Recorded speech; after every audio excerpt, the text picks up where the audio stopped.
본질적인 변화를 보이는 기업들이 등장을 하게 될 텐데 드디어 이제 본 게임이다라는 겁니다. 남다른 의미를 부여할 수 있는 섹터가 무엇인가? 이 해당되는 기업들에 대해서는 어떤 실적에 대한 기대치가 상당히 커질 수가 있다.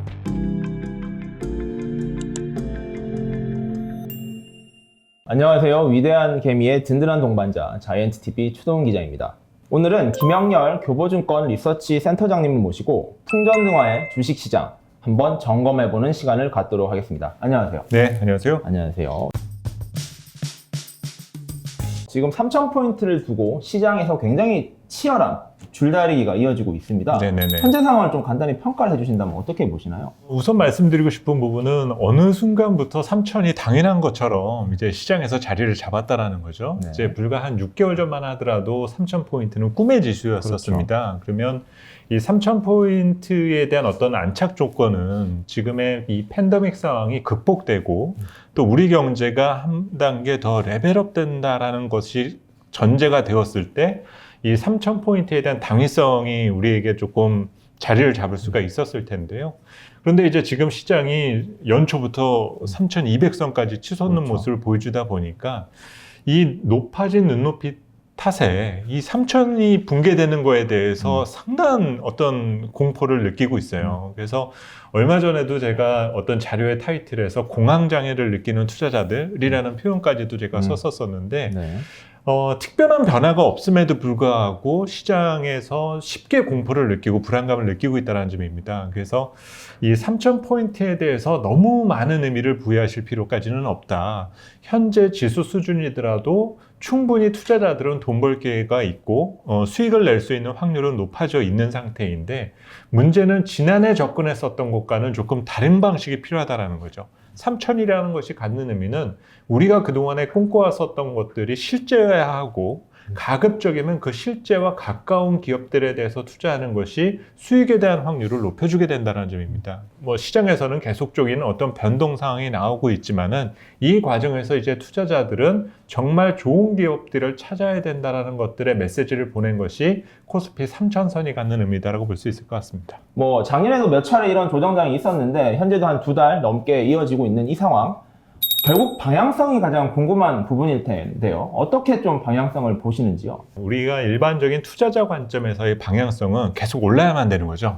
그러면 그렇죠. 사실 이 주식이라는 것도 하나의 재화의 가격이다라고 감안을 하면 이 재화의 가격은 수요와 공급의 힘에 따라서 결정이 되는 거지 않습니까? 그리고 그것이 이제 꾸준하게 오르기 위해서는 제한적인 공급과 그 공급보다 조금 강한 수요, 이것이 충족되었을 때 지속적으로 우상향하는 그림이 나오겠죠. 그렇죠. 그런데 지금 상황을 보면 지난 1년 사이에 강력한 수요가 있다는 것들은 검증이 되었어요. 네. 그런데 최근의 상황을 보게 되면 기업들의 IPO 분물이나 어떤 자본 조달에 대한 수요 등으로 인해서 공급도 만만치 않게 늘어나고 있는 상황입니다. 다행히 아직까지도 수요가 우위에 있는 상태이기 때문에 시장은 버티는 힘을 보여주고 있는데 앞으로도 우리나라 주식시장이 조금 지속적인 상승, 이런 방향성을 갖기 위해서는 꾸준한 수요가 유지되었을 때 그런 수요의 그림 등을 보여줄 수 있다는 거죠. 근데 여기서 이제 투자자분들이 기억해 두셔야 되는 것 중에 하나는 우리나라 주식시장의 특성 중에 하나가 그런 일정한 방향성을 그렇게 보여주지 않는다. 더 직관적으로 말씀을 드리게 되면은 상승 기간은 그렇게 길지가 않다라는 점입니다. 네네. 유일하게 우리나라 주식시장이 길었었던 적이 언제였냐면은 2003년부터 2007년까지 약 한 4년에서 5년 가까이 기간 동안에 꾸준한 상승세가 나타났었던 적이 있는데 이 해당 기간에 그런 움직임이 가능했었던 것은 매크로적인 측면에 있어서 중국의 고도 성장기라는 측면들도 있었지만 조금 전 말씀드렸었던 수요와 공급 측면에서 본다라면은 적립식 펀드라는 꾸준한 수요 증가에 대한 아이템이 장착되었었기 때문에 지속적인 상승이 가능했었다는 거죠. 근데 현재의 그림을 보게 되면 직접 투자의 본물이 크게 늘어나는 측면 등은 있지만 그때 당시와 같이 구조적으로 어떤 수요 기반을 안정적으로 가져갈 수 있을 만한 장치는 아직까지는 좀 부족하다는 측면에 있죠. 그래서 현재 시장을 너무 방향성적인 측면에서만 관심을 갖기보다는 우리 시장이 가지고 있는 레벨의 특성, 지금은 어쨌든 레벨이 업되어 있는 거지 않습니까? 네. 이렇게 한번 레벨업 된 다음에 어떤 그림을 그려나갈 것이냐를 생각하시는 부분 등이 오히려 전략을 세우시는 데 있어서는 좀 더 합리적인 조언이 될 수 있지 않을까라고 봅니다. 네, 교보증권에서 3월에 내놓았던 리포트 제목이 발목 잡던 실적, 이제 손목 잡는다 라는 네네네. 제목으로 나와 있고요. 그렇습니다. 그 중에 보시면 또 내용 중에 제가 좀 재밌었던 게 1년 만에 터지는 버블은 없다. 이런 네네네. 메시지가 있더라고요. 맞습니다. 결국에 네네. 이제 기업 실적이 중요한 관전 포인트가 될 것인데 이 부분은 그럼 어떻게 좀 보고 계신지요? 네, 우선 최근에 가장 시장에서 화두가 됐던 것은 금리 문제였었잖아요. 네. 그래서 금리에 대한 이런 발작 반응이나 발작 상황 등이나 앞으로의 정책 기조의 변화 가능성 등이 제기가 되면서 주식시장에 버블이 터질 것 같다라고 얘기들을 하고 있는 건데요. 문제는 단순히 가격이 올랐다는 이유만으로 터지는 버블은 없습니다. 이 버블이 터지기 위해서는 이 경제 상황까지도 같이 맞물려서 이제 봐야 될 부분 등이 있는데 글로벌 경제는 지난 1년 동안 가동된 정책 등으로 인해서 이제 막 회복이 시작되어 가고 있는 과정이 있거든요. 네. 그렇기 때문에 당장 우리가 우려할 만한 어떤 버블의 징후, 구조적 버블에 대한 문제를 현재 시장이 갖고 있지는 않다라 봐야 될 것 같고 현재까지는 대부분의 투자자들이 인지하고 있는 것은 유동성 장세였었던 거죠. 그렇죠. 그리고 대부분의 투자자들은 곧 실적 장세가 올 것이다라는 것들을 알고 계십니다. 네. 그런데 그 과도기적인 상황에 무슨 일이 벌어지는지에 대해서는 잘 또 캐치를 못하고 계신 분들이 있어요. 네. 그러니까 최근에 나타나는 금리 상승으로 인한 현재 시장의 여러 노이즈와 변동성이 커진 측면 등은 유동성장에서 실적장으로 넘어가는 데 나타나게 되는 하나의 과도기적인 상황이고 네. 언제나 한 번씩은 겪게 된다는 거죠. 네. 그러면 지금 시장에서 말하는 주식이 비싸 보인다라는 논리를 수그러뜨리기 위해서는 두 가지 조건이 필요한데요. 네. 첫 번째는 그냥 주가가 내리면 싸 보이겠죠. 그렇죠. 그러니까 그 현상이 최근에 처음에 나타나는 거고 주가가 내려가지도 않은데 싸 보이게끔 만들려면 절대적인 조건 중에 하나는 기업 실적이 좋아져야 된다는 거죠. 그렇죠. 그러면 올해 1분기부터 실적이 좋아지면 애널리스트들은 어떤 것들을 또 이제 고민을 하기 시작을 하느냐. 작년과 비교해서 당장 올해 1분기, 올해 상반기 중에 실적이 좋아지면 지금 이렇게 실적이 좋아지니까 하반기도 좋아지고 내년에는 더 좋아집니다. 라는 것들을 얘기를 하기 시작을 하게 돼요. 이미 좀 나오고도 있고요. 그렇죠. 네네. 그렇게 되면 이제 시장에서 내년과 내년의 멀티플이 떨어진다는 얘기를 하게 되고 이런 현상 등이 나타나게 되면 자연스레 주식시장과 개별 주식의 기대 수익률은 올라가게 됩니다. 그래서 지난해까지는 결국 뭐 팬데믹에 의해서건 어떤 이유에서건 기업 실적이 안 좋았었던 부분이 있고 네. 올해는 작년에 안 좋아졌으니까 당연히 좋아지는 거 아니야? 라고 할 수는 있을 텐데 이 사이에서 뭔가 이익 모멘텀에 대한 본질적인 변화를 보이는 기업들이 등장을 하게 될 텐데 네. 그 기업들에 대한 관심 등이 커지면서 실적 장세로 전환되어 간다는 거죠. 네. 그래서 지난해까지는 충격에 따른 하나의 반응 정도만을 가지고도 주식시장에서 수익에 대한 확률을 높일 수 있는 상당히 편한 시장 구간에 있었었다라면은 지금부터 시작되는 주식시장의 그 시장 국면은 드디어 이제 본 게임이다라는 겁니다. 정말 좋은 주식을 찾아야 되고 그리고 단지 그냥 시장의 유동성에 취해서 떠밀려 올라갔었던 기업들 중에 실적으로 설명이 안 되니까 무너지는 기업들도 분명히 등장할 수가 있게 된다는 거죠. 네네. 그래서 투자자들은 이제는 어떤 그 심화 단계, 본 게임에 이제 진입하게 되는 상황에 위치해 있다라는 게 현재 투자자들의 위치이지 않은가라고 보여집니다. 작년 같은 경우는 사실 어떤 분야를 바라봐도 다 좋을 수밖에 없는 상황이었다면 올해 같은 경우는 좀 치사 선택 내지는 선택적인 이제 기업 선택이 필요하다. 이런 말씀으로 그렇죠. 해석하면 결국은 될까요? 지금 시장이 이제는 변별력 있는 시장으로 들어갈 수밖에 없다라는 거고요. 이거는 이제 우리 국내 개별 주식 투자 측면에서도 그렇겠지만 매크로적인 측면에 있어서 어떤 국가 경제 측면에 있어서도 차이가 나타날 수밖에 없다라는 거죠. 그러니까 지난해까지만 하더라도 이 전 세계 경제를 강타한 팬데믹 상황들 다 같이 묶고 한번 합심해서 경제를 되살려보자라고 하겠지만은 시간이 경과되면 갈수록 각국의 재정 상황이나 정책 여력 등은 달라질 수밖에 없는 거거든요. 네. 그러면 여유가 있는 국가와 그렇지 않은 국가들 사이에서의 이 갭이 벌어지는 현상은 이제부터 시작하게 될 거고 별 문제가 없는 나라들은 앞으로도 좋아질 수 있으니까는 경제가 발전하고 주가도 큰 영향을 안 받게 될 텐데 네. 숨겨져 있던 어떤 재정 불량국들이나 어떤 외환 관리가 어려웠었던 나라들과 같은 경우에서는 그 치부가 드러날 가능성은 상당히 커진다는 거죠. 이런 것들을 확인하게 되는 것들이 이제 21년 장세에서의 여러 노이즈 등을 만들 수 있는 여지 등이 크다라고 보여집니다. 최근에 또 미국에서 한 설문조사 결과 또 미국에서도 재난지원금이 지금 지급이 되는데 네네네. 이 재난지원금을 받으면 무엇을 할 것이냐라는 질문에 상당수가 또 나는 주식을 하겠다, 비트코인을 하겠다 이렇게 대답을 했다고 해요. 사실 작년 같은 경우가 이제 전례 없는 유동성의 장이었는데 올해 같은 경우에는 그걸 좀 다르게 봐야 된다 이런 말씀이 많았었거든요. 네네. 근데 여전히 또 유동성 이슈는 여전히 잔존해 있습니다. 네네. 이런 부분은 좀 계속 어떻게 봐야 될까요? 우선 유동성을 직접적인 공급하는 측면과 이렇게 공급에 의한 화폐 가치의 하락 두 가지를 같이 좀 봐야 될 부분 등은 있는데 지난해 이후에 경제는 어쨌든 올해 회복이 된다는 것을 알고들 계시지 않습니까? 결국은 올해 경제가 정책 효과에 의해서건 기저 측면의 회복에 의해서건 이 경제가 회복된다는 것은 앞으로는 재정정책이나 통화정책 측면에 있어서 경기 부양에 대한 명분이 약해져 간다. 이거를 조금 인지하실 필요가 있고요.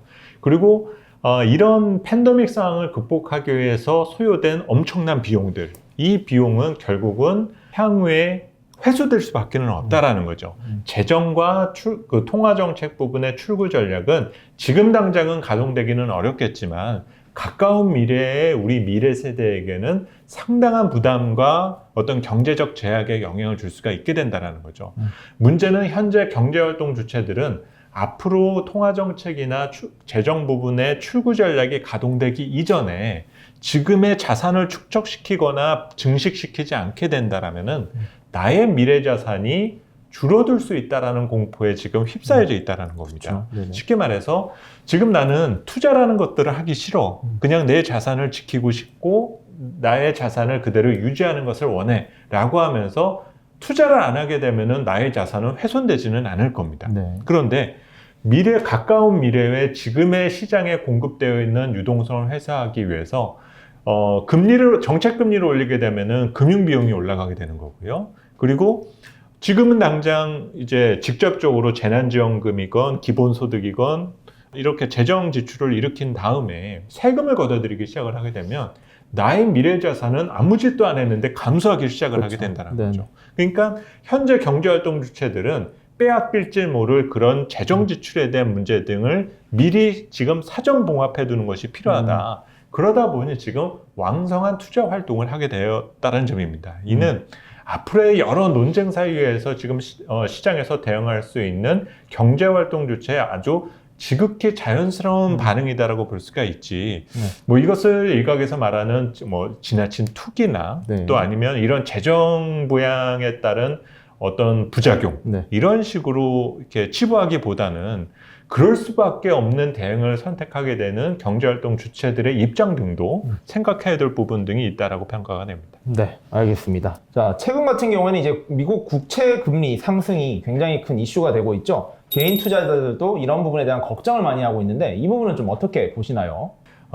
그 금리에 대한 로직까지 접근하게 되는 것은 사실은 상당히 많은 그 자산 운용 규모가 큰 투자자들 입장에서는 당연히 고려해야 될 변수거든요. 네네. 그런데 사실 소액 투자자 입장에서 이 금리를 평가하는 부분에 대한 거는 너무 많은 것들을 또 정보를 습득하실 때 자칫 잘못하게 되면은 오히려 투자에 대한 혼선만 조금 오게 된다라는 거죠. 제가 네네. 요즘 많이 말씀을 드린 거는 정말 말 그대로 TMI, Too Much Information이다라고 말씀을 드리고 있는데 Too Much Information이다라고 볼 수가 있고요. 그래서 일반적인 투자자 입장에서 이 금리에 대한 관점에서는 금리로서 우리가 얻을 수 있는 의미는 경기 지표다. 그렇게만 생각해 주시면 좋을 것 같아요. 그냥 금리가 오른다라고 그러면 경기가 좋아지는구나 라는 안도를 그 심리를 갖고 시장에 접근하는 방식이 가장 좋다라고 볼 수가 있습니다. 그리고 이 과정에서 너무 이제 그러면 금리가 내려와야지 그러면 시장에서 투자 환경이 좋아지는 거냐 이런 식으로만 또 볼 수 있는 거는 아니거든요. 그리고 우리나라 주식시장은 과거의 어떤 그 기록들을 보았을 때는 금리가 올라갈 때 가장 주식시장의 투자 환경이 좋았었거든요. 네네. 그렇기 때문에 요즘 시장에서 말하는 이런 금리 상승에 따른 여러 발작, 뭐 이런 표현 등에 대한 부분의 공포감을 갖지 않으시는 부분 등이 오히려 편한 부분이 될 수 있다고 보여집니다.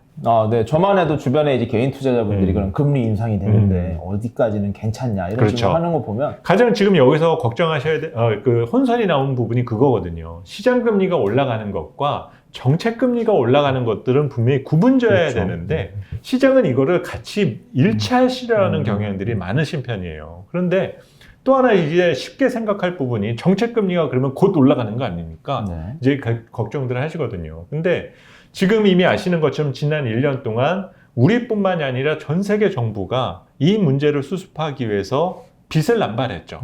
국채를 그냥 시장에 쏟아 부어서 발행해서 빚을 그 시장에 공급해둔 그렇죠. 상태인데 네. 이 상태에서 정책 금리를 올리기 시작을 하게 되면 빚에 대한 이자를 감당하는 것에 엄청난 부담을 느끼게 됩니다. 다시 말해서 정부가 발행한 국채에 대한 이자를 감당할 수 있는 수준의 경제 수준에 도달하지 않게 된다라면은 네. 함부로 정책 금리가 인상되지는 않는다라는 거죠. 그래서 너무 시장에서 우려하는 이런 금리 인상의 공포를 갖게 되시는 부분 등은 너무 시기상조다라고 볼 수가 있고, 아까도 제가 주식 버블이 1년 만에 터지지 않는다라고 말씀을 드렸잖아요. 항상 주식 버블이 터지게 되는 시점은 경제가 어느 정도 정상 단계를 넘어가 억제해야 될 수 있을 만한 수준, 이 시기에도 정책 금리를 올리는 과정에 임계치에 도달할 때 이때 항상 버블이 터지는 거거든요. 그렇기 때문에 지금 이제 투자자들이 걱정하는 그런 금리에 대한 매트릭스와 연계된 시장에 대한 버블과 이제는 뭐 약세장으로 전환될 것이다 라는 것들에 대한 우려 등은 아직은 더 이르다 라는 평가가 올바른 해석이 될 것 같습니다. 네. 자, 또 최근에 또 투자자들 사이에서 화제를 모았던 게 쿠팡의 이제 뉴욕 증권거래소 상장 뉴스였습니다. 뭐 요 상장 뉴스와 관련해서 좀 센터장이 보셨을 때는 좀 긍정적으로 보시는지 어떻게 좀 평가를 해줄 수 있으실까요? 뭐 당연히 뭐 시장에서는 긍정적인 의미라고 평가가 되고요. 또 우리 국내 기업이 이제 해외에서 자본 조달을 하게 된 사례라고 볼 수가 있는 거지 않습니까? 근데 대신 이제 시장에서는 쿠팡에 대한 기업 가치 평가 그리고 또 그와 또 상대적으로 이제 우리 국내에 상장되어 있는 기업들과의 비교 등을 통해서 그렇죠. 일부에서는 우리 기업들의 디스카운트 되어 있는 것들을 재고해 볼 수 있는 기회이지 않겠냐. 또 아니면 한편으로는 저 정도의 밸류를 받을 수 있는 환경인 건가. 정말 말 그대로 과열징후의 전형적인 표본이 되지 않을까라는 것들을 많이 걱정들 하고 계세요. 근데 저는 반대로 이제 너무 이제 투자자 측면으로만 이번 이 사안을 보기보다는 우리 경제에 가져다 줄 수 있는 효과 측면으로만 저는 개인적으로 보고 있습니다. 네. 그러니까 기업들이 상장 러쉬를 하게 된다는 것은 자본 조달을 하겠다는 뜻인 거고, 그렇게 확보된 재원을 통해서 기업 가치를 더 키워나갈 수 있는, 또 새로운 성장 아이템을 장착할 수 있는 그 계기를 갖는 과정이 가장 좀 더 중요할 수 있다고 보고 있거든요. 네. 이 쿠팡이 미국에 상장됨으로써 대주주나 여기에 지분을 참여했었던 투자자들이 벼락부자가 되었다. 이 뉴스들만 다루게 된다는 것은 저는 상장에 대한 본질과는 조금 다른 의미다라고 볼 수가 있고, 자본을 토대로 더 많은 어떤 서비스와 그리고 손익분기에 다가설 수 있는, 그것을 앞당길 수 있는 그림을 그려나가 줄 수가 있게 된다면은 말 그대로 미래 우리 세대를 먹거리를 제공해 줄 수 있는 그런 아이템으로 장착될 수 있다라는 평가를 갖게 되거든요. 그래서 가장 중요한 것은 상장됐다라는 그 팩트만으로서만 우리가 바라볼 부분이 아니라 이 일 등으로 인해서 과연 우리 실질적인 경제에 가져다 줄 수 있는 효과는 무엇인가, 이런 관점에서 접근하시는 부분 등이 조금 더 필요하지 않을까라는 생각이 듭니다.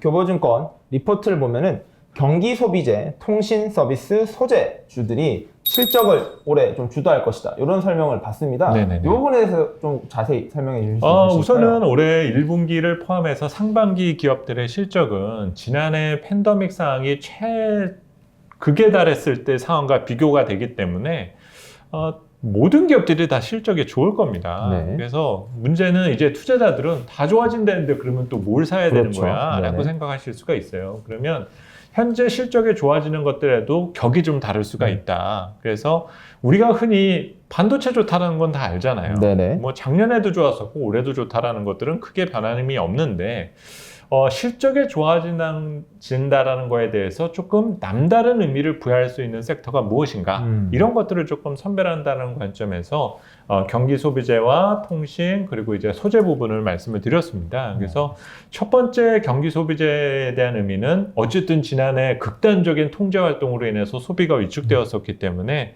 그 변화 과정을 과연 소비재 산업 등이 얼마나 돌려놓을 수 있게 될 것인가. 그리고 돌려놓는다라는 것들이 시장에서는 또 일부 보복 소비 이런 정도로 의미만 둘 수가 있게 될 텐데요.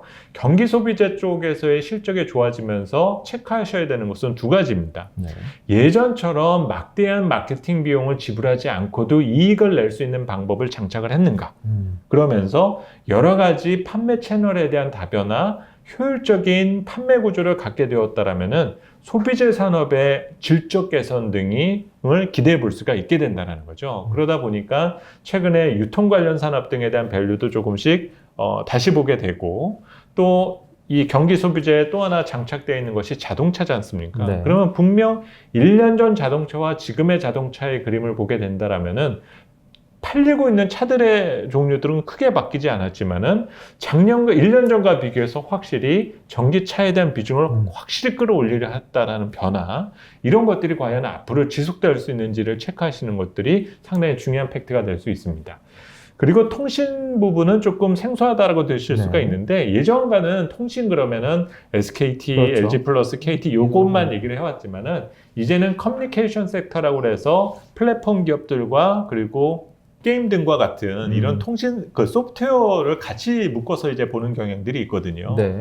특히 이제 지난해부터 언택 관련 기업들이라고 불리는 이 플랫폼 기업들이 실적이 찍히기 시작을 한 상태인데 그렇죠. 이 수준의 레벨 자체가 지금 레벨업이 계속적으로 이루어지고 있다는 거죠. 그 잠재력이 어디까지 커질 것이냐에 대한 것들이 아직도 진행형의 단계에 있는 상황인 만큼 이 해당되는 기업들에 대해서는 어떤 실적에 대한 기대치가 상당히 커질 수가 있다. 여기서 관전 포인트가 될 것 같고요.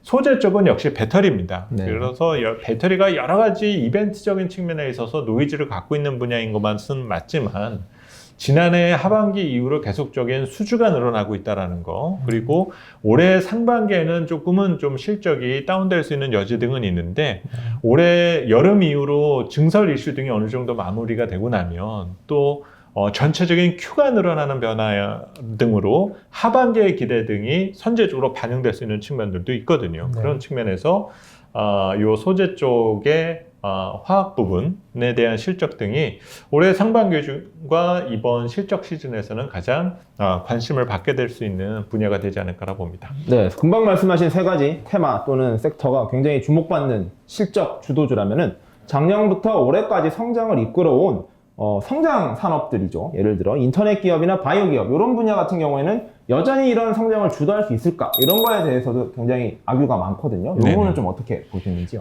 우선 지난 이제 1년이라는 시간이 지났다라는 것들을 우리가 알아야 되겠고요. 이들의 주가가 먼저 시장보다 선행해서 올랐다라는 것은 그만큼 기대가 컸었다라는 거죠. 그러면 지금부터는 그런 성장을 장착했었던 기업들이 투자자들의 눈높이를 맞춰줄 수 있느냐가 가장 중요하고 지금부터 올해 상반기 중에 성장 기업들이 보여줘야 될 것들은 그들이 얘기해왔던 성장 요인이 실제 구현 가능한지 이런 것들이 가장 중요하다고 볼 수 있습니다. 그러면 플랫폼 기업들은 이미 실적으로 보여주려고 하고 있고요. 그리고 배터리 관련 기업들도 뭐 당장 여러 노이즈 등은 있지만 어쨌든 이 매출의 전체 총액이 늘어나고 있는 상태이기 때문에 그 가시성을 보여주고 있다는 거죠. 마찬가지로 바이오나 다른 성장 기업들도 그냥 시장에서 논의되어 왔었던 여러 아이템 등이 올해부터는 뭔가 연구 성과라든지 실험, 그 임상에 대한 결과 등으로 투자자들에게 뭔가 설명하려 하는 노력들을 보여줘야 되고 이것을 투자자들이 확인해야 떠나가지가 않게 된다는 거죠. 그것이 가장 중요한 관전 포인트가 될 수가 있겠고요. 이 다른 한편에 있는 또 경기 민감주들이나 가치주들 네. 이런 기업들도 최근에 이제 들썩들썩하지 그쵸? 않습니까? 네네네. 근데 이런 기업들이 덜 올랐기 때문이다라는 의미보다는 지난 1년 동안의 팬데믹 상황에서 초기 대응은 하지 못했어요. 하지만 이 초기 대응을 놓쳤었던 측면을 지나 이제는 이 변화된 경제 패러다임과 이 밸류체인 환경에 있어서 적응을 시작하고 변화를 시작하기 했느냐.